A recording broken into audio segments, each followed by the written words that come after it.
ইয়া রাসূলুল্লাহ, জিবরিল কি খবর ভাই? ইয়া রাসূলুল্লাহ, ইয়া হাবিবাল্লাহ, হুজুর আল্লাহ পাক পাঠিয়েছেন, আল্লাহ পাক সংবাদ দিয়েছেন, আল্লাহ পাক আপনাকে দোস্ত বানিয়েছেন। যেই আল্লাহ আপনাকে বন্ধু বানিয়েছেন, সেই আল্লাহ পাক আজ আপনার সাথে দেখা করতে চান, আল্লাহ পাক আপনার সাথে মিটিং করতে চান। চলেন। নবীর ওপর মুস্তাকি যারা করে, যারা বলে নবী আমাদের মতো, আস্তাগফিরুল্লাহ, তাদেরকে কি আল্লাহ ডেকেছে কোনোদিনও? আমার নবী রাস্তা দিয়ে হেঁটে হেঁটে যেতেন, আর যেই রাস্তা দিয়ে নবী পাক হেঁটে হেঁটে যেতেন, আল্লাহর নবীর সাহাবারা বলেন ওই রাস্তা থেকে মিসকে আম্বারের খুশবু জাহির হয়ে যেত। জোরে বলেছি আমার নবী। আমরা দুনিয়াতে পায়খানা করি, করি কি করি না? খাই মানে পায়খানা করি। তো আল্লাহর নবী যখন ওই পায়খানা মুবারক, তিনার পায়খানা মুবারকটাকে জমিন কি করত, জমিনটা ফাঁকা হয়ে যেত, পায়খানা মুবারকটাকে নিজের মধ্যে নিয়ে জমিনটা আবার জোড়া লেগে যেত। জোরে বলুন সুবহানাল্লাহ।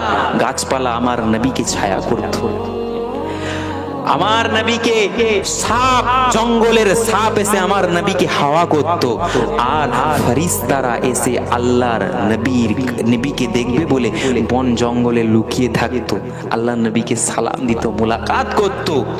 এই জন্য কবি একটা কথা বলেছে, মেঘ এসে ছায়া করে মোর নবীজির মাথাতে, সর্প এসে হাওয়া করে মোর নবীজির গায়েতে, লাজুক নবী চারদিকে চায় আশিকের সাকিনা, দিন দুনিয়ার বাদশা সেজে তাজদারে মদিনা।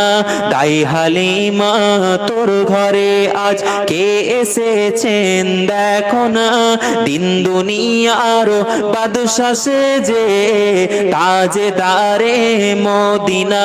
মরুভূমির গরম বালি, মরুভূমির গরম বালি, নরম গায়ে হাত বোলায়, আর সূর্য এসে উকি মারে, মুখ দেখাতে লজ্জা পায়, লাজুক নবী চারদিকে চায় আশিকের সাকিনা, দিন দুনিয়ার বাদশা সেজে তাজদারে মদিনা। কি গো, আল্লাহ নবীকে এসে মেঘ ছায়া করতো, আল্লাহ নবী কোনো ছায়া পড়তো না জমিনে, আল্লাহ ছায়া পড়তে দিত না। কেন? কারণ উর্দুতে একটা কথা আছে, শুনেছেন কিনা জানি না, হ্যাঁ, উর্দুতে একজন স্যার বলছেন, একজন স্যার খুব বড় আল্লাহওয়ালা, তিনি বলছেন, হোতা अगर जमीन पर साया रसूल का, होता अगर जमीन पर साया रसूल का, फिर पाँव उम्मती कहाँ रखता रसूल का। বলছেন যদি আল্লাহর নবীর ছায়া মুবারক জমিনে হতো, আল্লাহ পাক জমিনে বান্দাদের পা রাখাটা হারাম করে দিতেন। একবার জোরে বলুন সুবহান।